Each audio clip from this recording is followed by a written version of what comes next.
Last part में यही बात कर रहे थे कि स्टेफ ओरियस हमारा ग्राम पॉजिटिव होता है, कैटलेस पॉजिटिव होता है, कॉगलेस पॉजिटिव होता है। ठीक है, इसके अलावा हमारे स्टेफ ओरियस के पास एक स्पेशल पिगमेंट होती है विच इज़ कॉल्ड स्टाफाइलोजेंथिन, और ये इसी स्पेशल पिगमेंट की वजह से गोल्डन कॉलोनीज भी बना रहा होता है। तो ये आपको याद रखना है। साथ ही साथ it is beta haemolytic.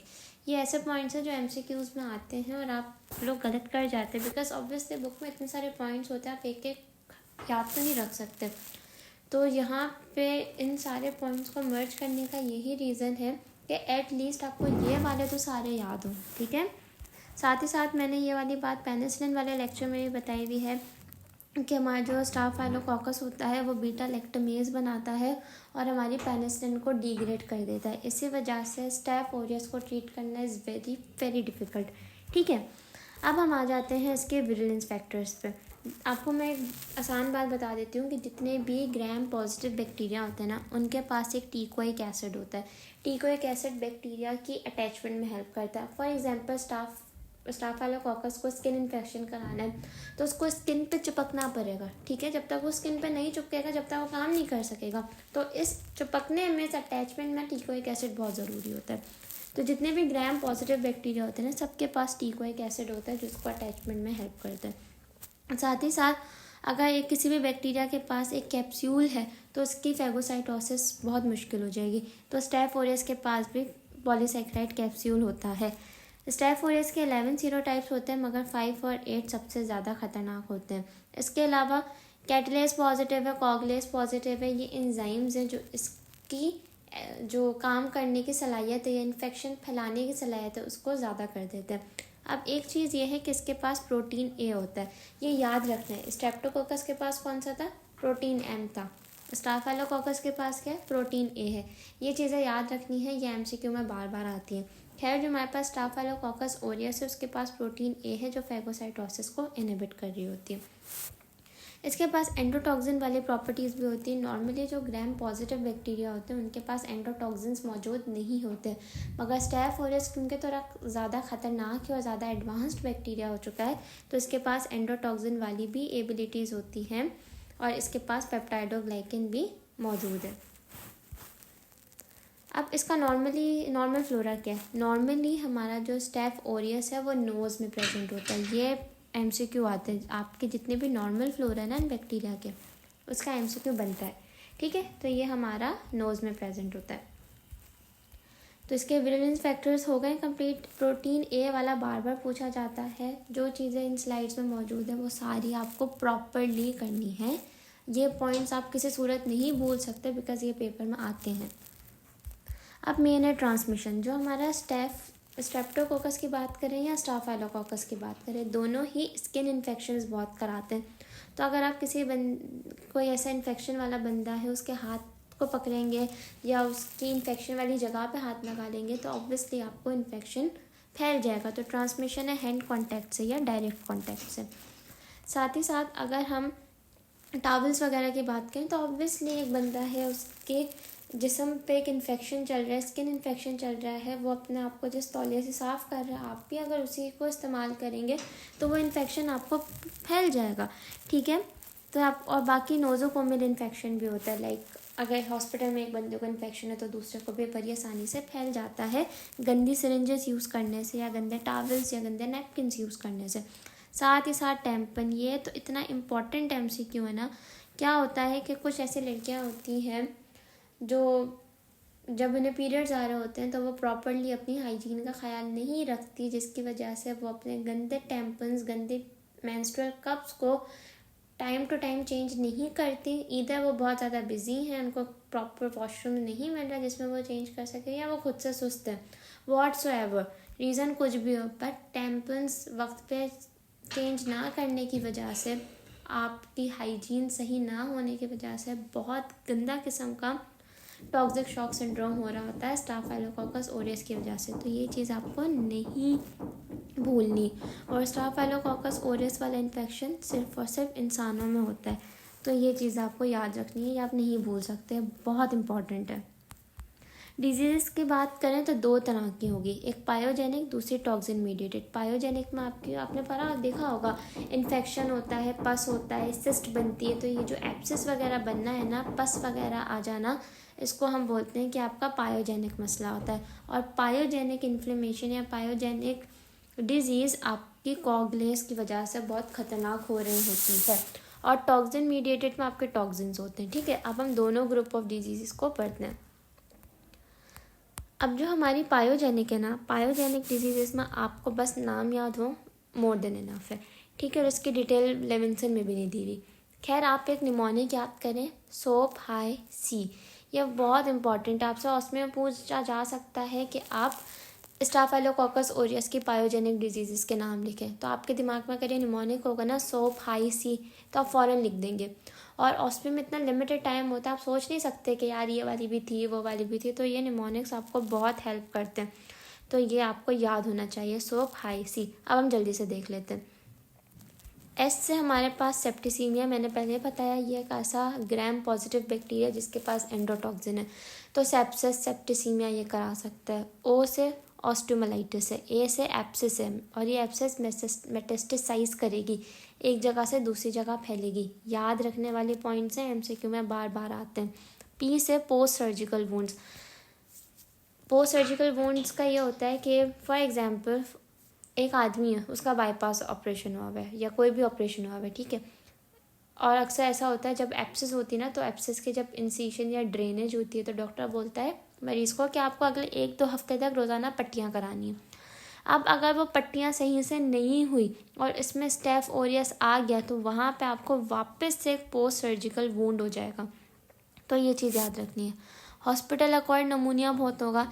Infective endocarditis, हमने पहले स्ट्रेप्टोकोकस में पढ़ा था विरिडिन वाले केस में कि वो भी एंडोकार्डाइटिस कॉज करा रही थी, बट जो हमारा विरिडिन था ना, वो उन हार्ट वेल्स में एंडोकार्डाइटिस करा रहा था जो ऑलरेडी किसी बीमारी से गुजर रहे थे।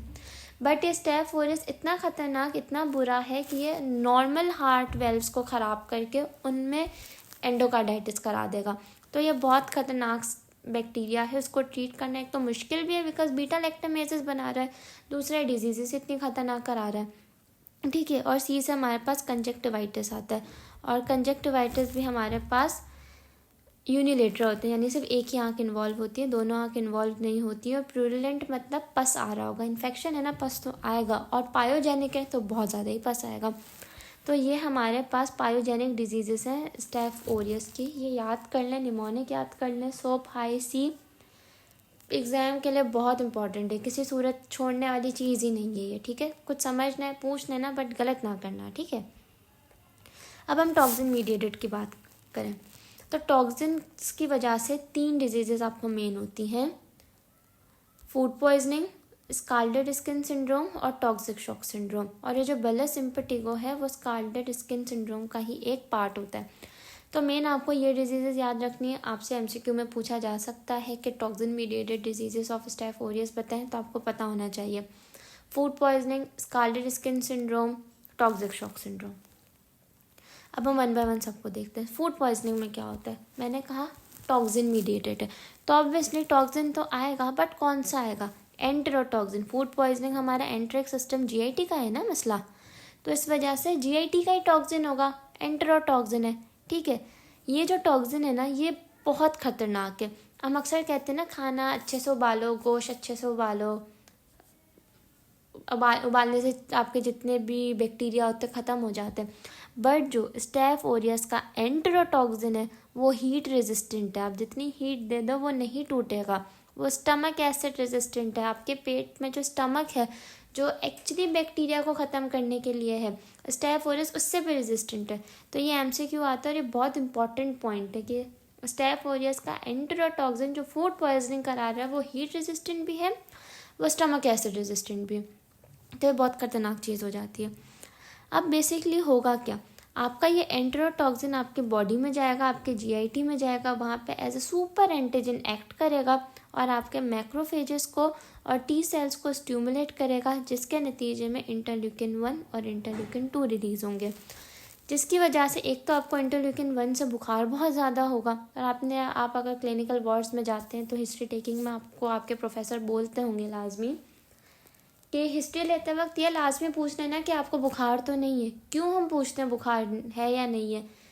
क्योंकि जितने भी आपके इन्फेक्शंस होते हैं उसमें आपको बुखार लाजमी होगा। क्यों? क्योंकि आपका इंटरल्यूकिन 1 रिलीज़ हो रहा होता है। ये याद रखने वाली चीज़ें आप नहीं भूल सकते, मैं बार बार कह रही हूँ, याद रखना।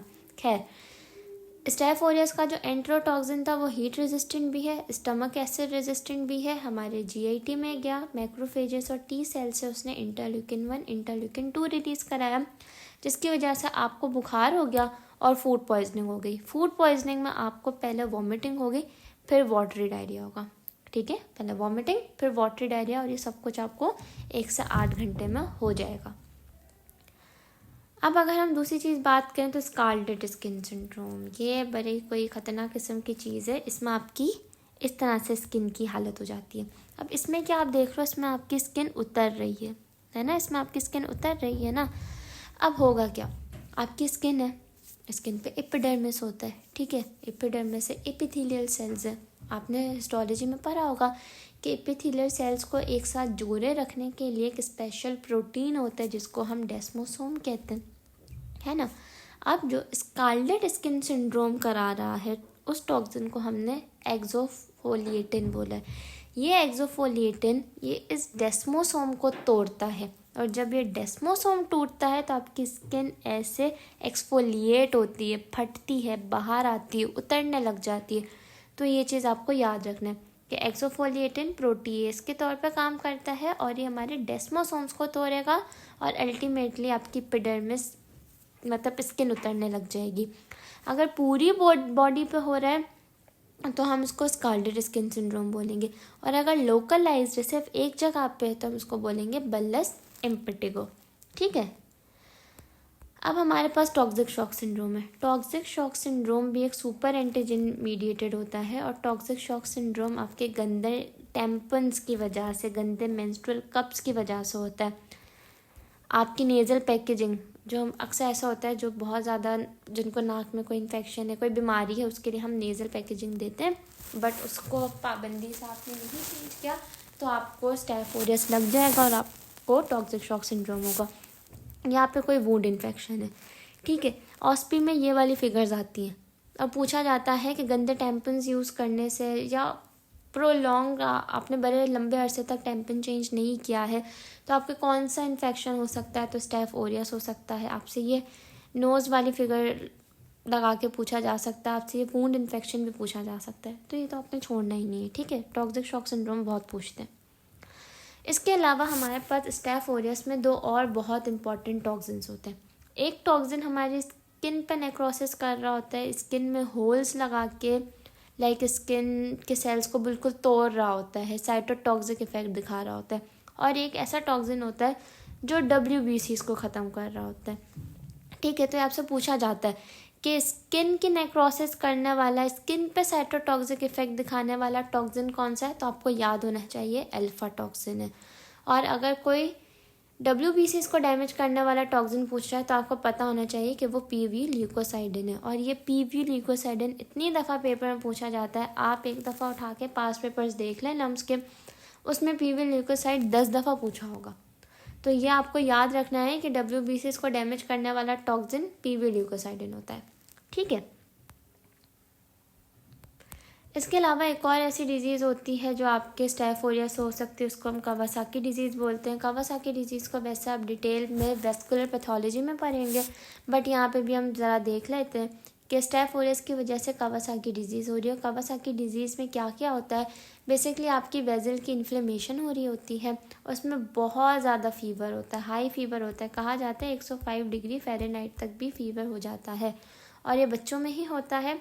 और इसके क्लिनिकल फीचर्स को याद रखने के लिए निमोनिक है क्रैश, यानी C से कंजक्टिवाइटिस, R से रैश, A से एडिनोपैथी, S से स्ट्रॉबेरी टंग, ये बार बार पूछा जाता है, और H से हैंड्स और फीट की स्वेलिंग होती है। साथ ही साथ इसमें ना कावासाकी डिजीज़ में पूछा जाता है कि डेथ क्यों हो रही है, तो कावासाकी डिजीज़ में डेथ एक्चुअली कोरोनरी आर्टरी की एन्यूरिज्म की वजह से हो रही होती है। ठीक है, तो ये चीज़ याद रखनी है। तो जितनी भी हमने पायोजेनिक डिजीज़ पढ़ी, टॉक्सिन मीडिएटेड डिजीज़ पढ़ी, सब आपको याद होनी चाहिए। इसके अलावा जो मैंने 2 इम्पॉर्टेंट टॉक्सिन बताए हैं, अल्फा टॉक्सिन और पीवोल्यूकोसाइडिन, ये याद होने चाहिए। बाकी कावासाकी डिजीज़ के बारे में भी आपको नो हाउ होनी चाहिए। इसके अलावा अगर हम डायग्नोसिस की बात करें तो यार वही चीज़ें रिपीट होंगी ना कि हमारा ग्राम पॉजिटिव है, कैटालेस पॉजिटिव है, कॉगलेस पॉजिटिव है, बीटा हिमोलिटिक है और मैनिटॉल को फर्मेंटेट कर देता है। और एक इसके पास स्पेशल पिगमेंट होती है जिसको हम स्टाफाइलोजेंथिन कहते हैं, जिसकी वजह से इस तरीके से गोल्डन कॉलोनीज बनती हैं। ये आपकी ऑस्पी में आती है, ठीक है। तो ये आपकी ऑस्पी की डायग्राम है, आपको नहीं छोड़नी। यहाँ पे हमारा स्टैफ ओरियस कंप्लीट होता है। अगर आप डायरेक्ट लेविंसन को खोल के पढ़ेंगे ना तो आपको बहुत मुश्किल होगी। अगर आप ये स्लाइड्स देख लेंगे, एक दफ़ा इन्हें याद कर लेंगे, इन्हें पढ़ लेंगे, तो फिर लेविंसन पढ़ना आपके लिए बहुत आसान हो जाएगा।